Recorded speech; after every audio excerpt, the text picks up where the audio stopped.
Nathan McKinnon devient le joueur le mieux payé de la Ligue nationale de hockey dès l'année prochaine ou l'autre année d'après. Pas l'année prochaine. Je pense que c'est l'autre année d'après. Whatever. Devient très bientôt.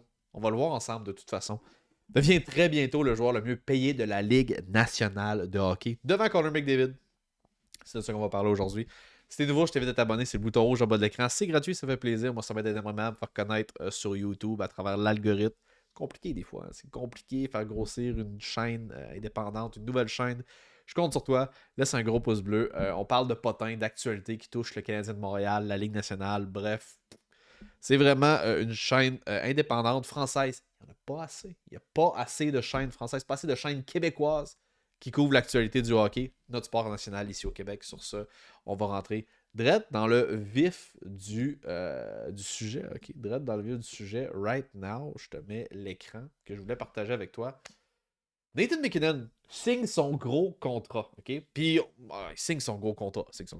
Il y avait déjà un bon contrat. Mais c'était un contrat qui n'était pas à la valeur de Nathan McKinnon. Et puis on le souvient, quand il a signé ce contrat-là de 7 ans, 44 millions, okay, 6,3 environ par année. 6,3, y a-tu pensé? Nathan McKinnon a gagné la Coupe Stanley avec 6,3 millions pour son équipe. Y a-tu pensé? 6,3 millions. C'était ça. Oh, ça me fait capoter. OK. Il a signé ce contrat-là, OK, en 2016. Et il vient à échéance en 2022-2023. Donc, à la fin de la saison, c'est son dernier qui touche 6,3. L'affaire, c'est que Nathan McKinnon a joué. Il a joué à rabais pendant au moins. Un minimum, là, il a joué à rabais pendant au moins 4-5 ans. Okay? Au moins pendant 4 ans, il a joué à rabais.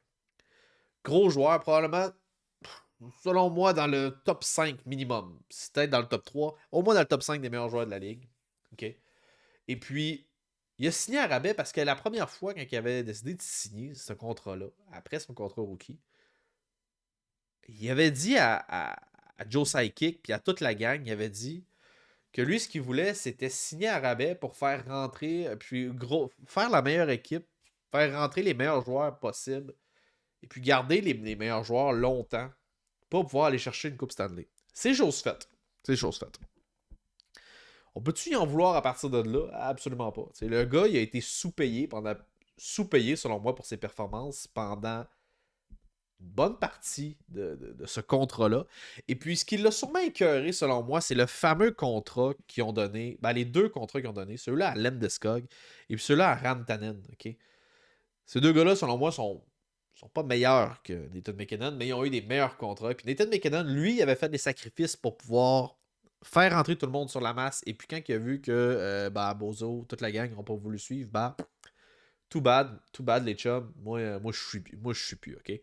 Puis à la limite, je suis d'accord avec ça. Je suis d'accord avec ça. T'sais, McKinnon, il n'y a pas à suivre les autres joueurs. C'est un joueur dominant. Puis, garde, il a fait ce qu'il avait à faire. Il était chez sa Coupe Stanley en plus. C'est encore jeune, 27 ans.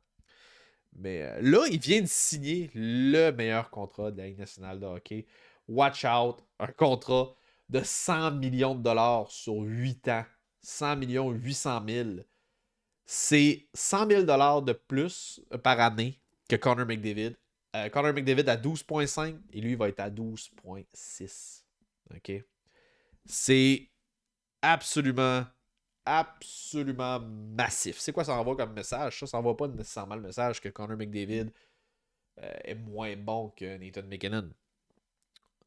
Par contre, Nathan McKinnon, il y a beaucoup de monde qui vont dire ah, ce contrat-là fait aucun sens. Ce contrat-là fait aucun sens parce que justement, Connor McDavid est bien meilleur que McKinnon. Peut-être, mais McKinnon, au moins, il y a une Coupe Stanley. Il y a une Coupe Stanley, il y a un meilleur leadership. Peut-être pas les mêmes aptitudes, je suis prêt à vous le donner. Mais quand même, on parle d'un top 3, top 5 meilleur joueur de la Ligue nationale de hockey. Puis les gens, par exemple, n'ont pas tant aimé cette signature-là nécessairement, pas à cause que McKinnon ne le mériterait pas. Je pense que tout le monde s'entend pour dire qu'il mérite d'avoir un excellent salaire. Si tu 12,6, écoute, je suis pas un professionnel, c'est correct. Mais le monde n'a pas aimé de la manière que ça s'est fait. Ils ont trouvé McKinnon un peu ingrat parce que dans les journées qui ont précédé ça, depuis qu'il a gagné la Coupe Stanley, en fait, ce qu'il dit, c'est que selon lui, il mériterait d'être le joueur le mieux payé de la Ligue nationale. Il l'a dit publiquement à plusieurs reprises. Son agent s'en est pas, mais, pas mêlé, mais il s'en est pas caché non plus, je veux dire. Puis, ouais, c'est ça. Il disait, je vais aller chercher le meilleur contrat, puis tout. Puis, il avait l'air de s'en foutre un petit peu.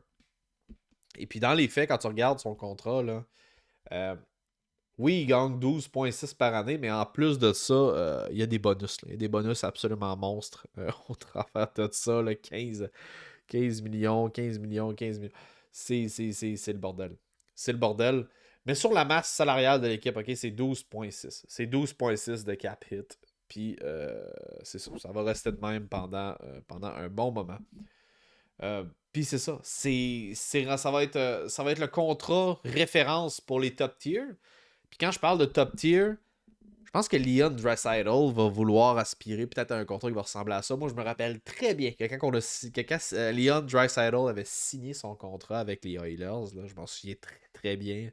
Tout le monde disait que c'était beaucoup, beaucoup trop cher à payer pour ce qu'il allait faire. Puis Leon Draisaitl doit finir premier si c'est pas dans le top 3 des meilleurs pointeurs de la ligue depuis plusieurs années, mon chum. Plusieurs années. Plusieurs années. Fait que je pense que Draisaitl va coûter cher lui aussi. Puis c'est pas comme si on avait fucking place non plus.